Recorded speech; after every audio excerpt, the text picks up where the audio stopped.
Siapa kat sini suka beli minyak secara online? Dan korang tak tahu sama ada minyak ni original ke tak? Yang ni adalah radiator coolant Pramax dan juga minyak ATF. Kita akan menggunakan lampu UV yang macam ni. Kita akan check dia ori ke tak. Kalau korang nak beli lampu ni, korang boleh tekan beg yang ada dekat bawah. Okey, korang tekan je lampu ni. Lepas tu korang check dekat sini. Okey, dekat sini ada dia punya kod.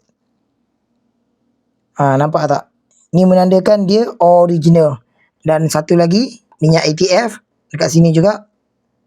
Nampak? Dia original. Okey, ni pun korang boleh zoom in dan juga zoom out.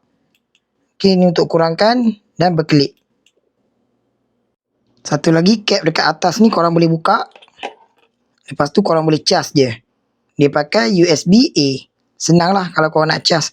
Jadi mana nak dapatkan produk ni, korang boleh tekan beg yang ada dekat bawah. Ataupun dekat video ni ada gambar produk, korang boleh klik dan terus boleh beli. Memang puas hati lah dia punya barang ni.